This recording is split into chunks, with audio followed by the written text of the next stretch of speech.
El tránsito a la democracia primero, la transición democrática y ahora, pues un debate sobre la Constitución.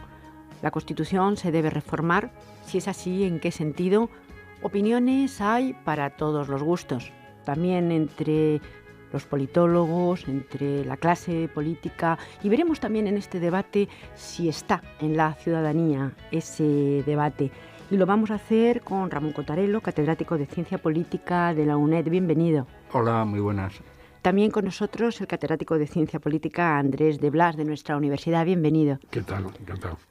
He empezado hablando de la transición a la democracia en España, para muchos un modelo de muchas cosas, ahora mismo en periodo de revisión. Cuando nos planteamos si hay que reformar la Constitución, quizá debiéramos partir de esa transición democrática. Sí, seguramente, porque la transición, como todo fenómeno histórico, tiene dos facetas. Uno en sí mismo, como tal realidad, y otra sus interpretaciones. Y el hecho en sí mismo ya es de notable interés. Estoy precisamente ahora leyendo un libro de un contemporáneo inglés, magnífico libro, por cierto, sobre la producción intelectual, artística, literaria de España durante los tiempos de Franco y la transición, y el hombre dice que en realidad la transición no se ha terminado a la altura de 2010. Son opiniones, ¿no? Pero en todo caso, eso es una cosa. Y luego están las interpretaciones. Y en las interpretaciones posteriores lo que se ventilan son problemas políticos del momento. Lo que sucede es que se anclan en esa interpretación de la transición. De forma que hay mucha gente que dice que la Constitución hay que reformarla precisamente porque hay que reinterpretar la transición. Por eso hay que empezar hablando de la transición. Empezamos hablando de la transición. Yo me gustaría que el profesor de Blas también nos diera su opinión sobre esto. Aunque parece que irse al pasado para ver problemas del presente, pues no sé si tiene demasiado sentido o hay que reinterpretar siempre, continuamente la historia. Sí, bueno, como decía el profesor Cotarelo, efectivamente plantearnos hoy la reforma de la Constitución es mirar también hacia atrás. ¿Por qué? ¿Qué es lo que nos falta? ¿En qué hemos fallado? ¿Qué es lo que necesitamos corregir? Yo creo que el proceso de la transición es el camino que decide este país para dar el paso a la libertad sin riesgos. Esa es la esencia de la transición. Restablecimiento del orden liberal democrático sin caer en tensiones, sin caer en riesgos de fractura social, de fractura económica. Y creo que eso lo conseguimos en el proceso de la transición. Evidentemente hay aspectos en que se podía haber hecho mejor, pero la sustancia del tema, el pasar de la dictadura a la democracia sin riesgos, es lo que conseguimos a lo largo de esos años. Pero, en fin, es evidente que algunos temas podrían haberse abordado mejor, que algunas cuestiones necesitarían de una mayor clarificación, pero esa es la situación en la que nos encontramos ahora, ¿no? Quizá parezca algo difícil desde la situación actual, la situación política, la situación del ciudadano. Muchos de los ciudadanos ni siquiera han vivido esa transición, pues plantearnos las virtudes y también las carencias que ha tenido, en todo caso si es que ha acabado, como nos decía el profesor Cotarelo, pero sí es cierto que es complicado hacerle explicar pues a gente joven qué fue y en qué momento histórico se vivió. Sí, yo completaría la exposición de mi colega de Blas, como siempre estoy de acuerdo, con un matiz, porque claro, parece desprenderse de sus palabras que nos salió todo muy bien. Y efectivamente salió bastante bien, pero en mi modesta opinión, por el miedo que nos teníamos unos a los otros. Es decir, la transición fue el producto de dos miedos. Los franquistas tenían toda la fuerza, pero no tenían ninguna legitimidad, y lo sabían, y la oposición tenía toda la legitimidad, pero no tenía ninguna fuerza. Y como los dos se temían tanto, acabaron llegando a un acuerdo, que al parecer es la única manera que tenemos los seres humanos de llegar a acuerdos, por miedo. Eso sí que es duradero. Y luego la Constitución. Mira, hay una cosa que normalmente no se plantea y que, sin embargo, es imprescindible, que es lo siguiente. Vamos a ver, igual que se desmitifica la transición, desmitifíquese el problema de la reforma de la Constitución.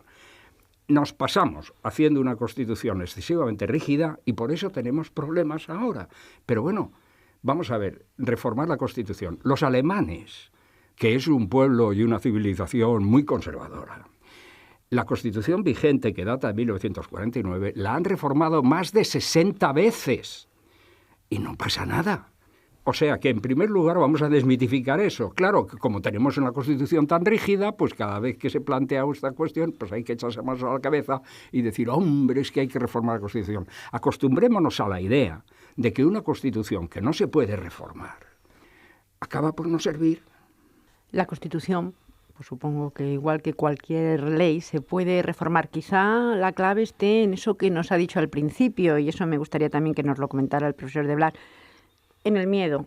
Hablaba del miedo en un momento dado, pero el miedo pues no es patrimonio de un momento, sino también puede existir ahora. Ese miedo a ver qué pasa. Los alemanes reforman la Constitución, pero no parece que con grandes problemas entre ellos. ¿Este sería nuestro caso?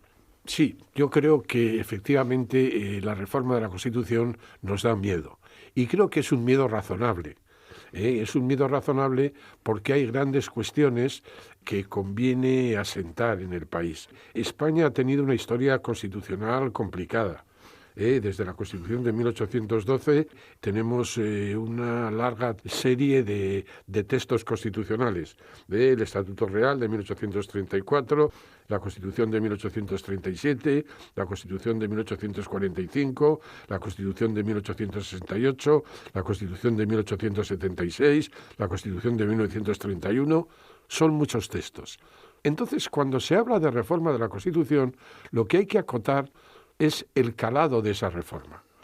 Porque cuando el profesor Cottarello se refería a las reformas constitucionales de la ley de Bonn, no estaba pretendiendo, no estaba planteando la reforma total de la Constitución. No estaba planteando la alteración de las reglas básicas de ese orden constitucional. Y evidentemente esa actitud reformista es saludable y es conveniente. La Constitución no es un texto sagrado, está prevista su reforma. Pero lo que no está previsto o lo que no es tan conveniente es la alteración sustancial de la Constitución, la ruptura de la Constitución. Lo que en definitiva nos da miedo en este país, y en eso creo que estaremos de acuerdo, es si con ese proceso de reforma vamos a abrir el camino a un nuevo texto constitucional. Un nuevo texto constitucional que prescinda de alguno de los logros del texto del 78, y en concreto el logro del alto consenso que presidió la elaboración de ese texto. Dejando a salvo ese consenso, por supuesto que hay que plantearse la posibilidad de una reforma, pero de una reforma acotada, de una reforma que no plantee en definitiva la destrucción de la Constitución. Claro, porque la Constitución y esta reforma de la Constitución, y ahora nos dirá el profesor Cottarello también su opinión, lo que en realidad plantea son reformas a veces de calado en cuanto a la forma de Estado, en cuanto a las autonomías y el proceso de autonomías que nos ha llevado a una situación que verdaderamente estamos viviendo como inestable, y todo eso quizá sea lo que da miedo y lo que tampoco, y a mi parecer, me gustaría, por supuesto, que nos dieran su opinión, si ese debate está verdaderamente en la calle y el ciudadano sabe verdaderamente de lo que estamos hablando cuando hablamos de reformar la Constitución. Sí, dos o tres cuestiones. Sí, sería complicada la historia constitucional de nuestro país, que mi colega de Blas ha empezado con la Constitución de 1812, que como buen español se niega a admitir que la primera Constitución de España es de 1808, porque la considera francesa. Claro, si ya empezamos ahí, ya empezamos con la objetividad por los suelos. Después, claro, hombre, la Constitución, sí, una reforma de la Constitución. Uno, pero si la propia Constitución prevé su reforma.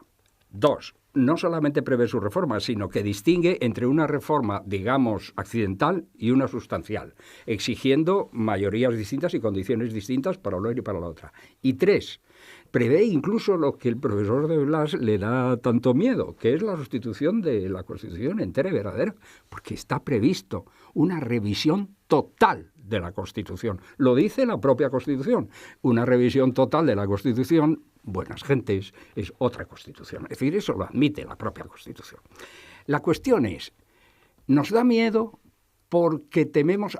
Entonces la transición no fue tan sólida ni tan éxito. Entonces tenemos esto prendido por alfileres, porque es que la Constitución lleva ya casi 40 años en vigor y resulta que no se puede tocar porque entonces, como el castillo de naipes, entonces estamos con un castillo de naipes, no nos gusta la idea.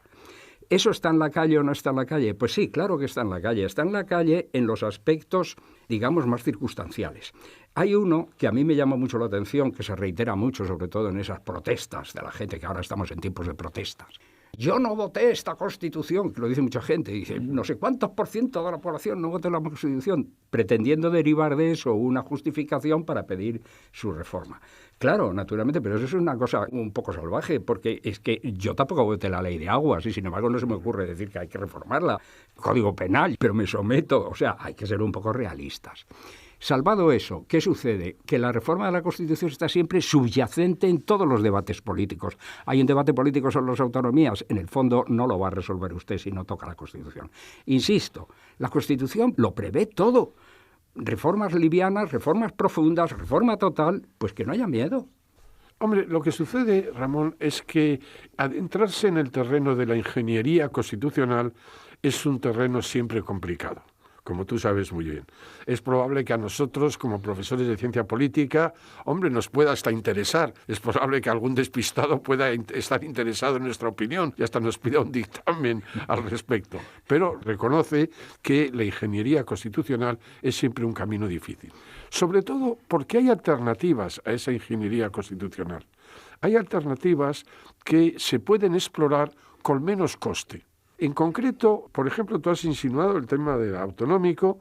Bueno, reconoce las posibilidades que una modificación de la cultura política de los españoles puede tener a ese respecto. Avanzar en el camino del pluralismo político y cultural, avanzar en el camino de la tolerancia, avanzar en el camino de las lealtades compartidas puede ser un instrumento mucho más eficaz a corto plazo y a medio plazo que una reforma del texto de la Constitución. Quiero decirte que, en definitiva, por supuesto que el miedo hay que controlarlo. Por supuesto es evidente lo que tú dices, que la Constitución prevé la reforma, lo cual no quiere decir que, puesto que esté prevista la reforma, haya que lanzarnos a ella. Hay que explorar otras vías, otras posibilidades, otros cambios en las actitudes políticas, en la cultura política de los españoles, que nos ahorren ese proceso, en principio, hay que reconocer que complicado, ¿no? Lo que ocurre, y aquí sí quisiera incidir un poco precisamente en este tema, en el tema autonómico, en el tema de los problemas que ahora mismo están, es que da la impresión, y eso se lo planteo a los dos, que casi no hay tiempo. Da la impresión que pues ese aspecto cultural, de educación, de empatía, de comprender al otro y de que el otro te comprenda a ti. Estoy hablando ahora mismo de los problemas, pues sobre todo en Cataluña, también en el País Vasco, el que verdaderamente de repente nos enseñen a querernos, algo que parece cuando las desafecciones cada vez son mayores. Esto es una labor de tiempo y una labor además de querer hacerlo. Sin embargo, parece mucho más rápido lo que va a ocurrir. Pues lo que ocurrió el pasado 9 de noviembre, lo que puede ocurrir en septiembre. Parece que los acontecimientos nos comen, ¿o no? Sí, claro. Y mientras sigamos así, va a ser todavía la cosa peor, porque lo de la Constitución, la reforma... Un ejemplo. El señor Zapatero reforma la Constitución de golpe y porrazo, en una noche, cuando le da la gana, porque se pone de acuerdo con el PP y a espaldas de todos los demás y sin consultar nada y sin hacer ningún tipo de nada, ni preguntarle nada a nadie, salvo a la señora Merkel. Bueno, yo comprendo la situación del señor Zapatero en aquella fatídica noche, creo que era del 10 de mayo. Lo comprendo que te sientas en una mesa, te ponen delante un ultimátum y te dicen, mira, ciudadano, tienes que poner un techo a esto y reformar la Constitución o aquí esto se ha acabado. Y el hombre se angustia, a pesar de ser profesor ayudante de Derecho Constitucional, se angustia y no es capaz de explicarles a los alemanes esto mismo que decía el profesor de Blas, que sin embargo me lo predica a mí. No. Hay que predicárselo a las autoridades. No es capaz de explicarle, señor Zapatero, a los alemanes que reformar la Constitución en España no es lo mismo que en Alemania, que es justo lo que ahora se está planteando. Es que la Constitución... Oiga, pero si usted no es capaz de explicarle a los alemanes que ellos pueden reformar la Constitución 60 veces en 50 años y no pasa nada porque hay un acuerdo y una lealtad fundamental de la población. Y no puede usted explicarle, mire ustedes, señores alemanes, no me pongan ustedes en ese brete porque me van a montar ustedes un Tiberio enorme en España. ¿Qué es lo que ha pasado? Y ahora se les dice a la gente que hay que tener mucho cuidado con la Constitución porque reformarla, porque no sé qué. Pero si acaba el señor presidente del gobierno de acuerdo con el señor presidente de la oposición, sin preguntarle a nadie, ni siquiera a sus propios partidos, de reformar la Constitución, es un asunto capital. Pero, hombre, claro, es que vamos a ver qué discurso estamos aquí colocando y a quién se lo estamos colocando. Aún así, creo que se sigue sin explicar, se sigue sin hacer pedagogía de las cuestiones, como decía también el profesor de Blas, de las cuestiones importantes para los españoles. Quiero decir, el rifirrafe entre los partidos consolidados, podemos decir, los partidos que están naciendo, es tan importante que nos olvidamos de que los españoles de alguna manera tienen que convivir y que les interesan una serie de cosas. Se habla poco de la ciudadanía y mucho de uno mismo. Esa es la impresión. Sí, pero creo que en lo que estaríamos de acuerdo el profesor Cottarello y yo es en que, primero, en el caso español, la reforma de la Constitución es algo serio. No es una medida circunstancial que se pueda adoptar more germánico. En la Constitución aquí se plantean cuestiones que atañen a la sustancia del sistema político, de la vida política del país. Y la segunda consideración es que algunos de esos objetivos pueden ser alcanzados por unas vías distintas a la de la reforma de la Constitución. Quiero decir que, en definitiva, se puede obrar en el campo de la cultura política del país, en el campo de la actitud de los partidos, en la actitud, en la lealtad al sistema político, que pueda conseguir parte de esos objetivos que se persiguen con la reforma de la Constitución. En todo caso, y casi para terminar, porque el tiempo se nos va rapidísimo, cuando hablamos de reforma de Constitución parece que está en el aire a lo largo de todo el programa, pero sí me gustaría que concretáramos en 2, 3, 4 cuestiones que les parezcan esenciales y de qué manera se tendrían que abordar. Sí, brevemente, para cerrar. En el caso de España, la reforma de la Constitución, por las razones que sean, no tiene la misma importancia que en Alemania. Pues no haberla reformado. No haberla reformado, haber hecho una consulta, haberlo planteado a la población y no venir ahora diciendo que ellos reforman la Constitución en un asunto capital, como es el artículo 135, que determina la posibilidad de que el estado de bienestar sobreviva, algo que nos interesa a todos, y luego decir que no. Y segunda cuestión, modos y maneras al margen de la Constitución para que no sea necesario reformarla. ¿De acuerdo? Perfecto. Vamos a ver cómo funciona el Tribunal Constitucional. Vamos a ver qué han hecho con el Estatuto de los Catalanes. Vamos a ver cómo han estado establecidas las relaciones entre el gobierno central y los gobiernos autonómicos. Vamos a ver cómo se han atendido las reivindicaciones de los catalanes. Vamos a ver cuánto ha tardado el gobierno en publicar las balanzas fiscales y cómo lo ha hecho y qué es lo que estamos haciendo. Y si nos estamos cargando la convivencia por nuestra mala cabeza, al final lo más sensato que nos vamos a encontrar es que alguien nos va a plantear que o se reforma la Constitución o ellos se van. Porque claro, entonces decir, no reformamos la Constitución y estamos dispuestos ¿a qué? ¿A cambiar al ministro de Educación? Claro, estamos dispuestos a abandonar la política centralizadora, estamos dispuestos a eso, estamos dispuestos de verdad cuando decimos convivencia de los españoles. ¿Estamos dispuestos a practicarla en serio? ¿A tomarlos en serio a todos los españoles? Ramón, porque hasta ahora no ha sido así. Pero efectivamente, claro que yo estoy de acuerdo que hay que lanzar ese mensaje y llevarlo a la práctica, que el pluralismo no es una idea vaga, no, es un pluralismo que se concreta en decisiones políticas y que hay que hablar, que hay que establecer un diálogo, que hay que poner encima de la mesa razones. Porque estarás de acuerdo conmigo en que en este debate no nos sobran esas razones. No nos sobran los argumentos, nos sobran las palabras, nos sobran los eslogans, nos sobra el Madrid nos roba, en definitiva. Lo que hay que poner encima de la mesa son razones y discutirlas.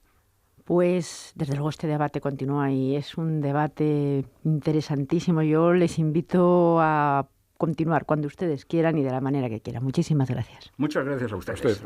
Adiós.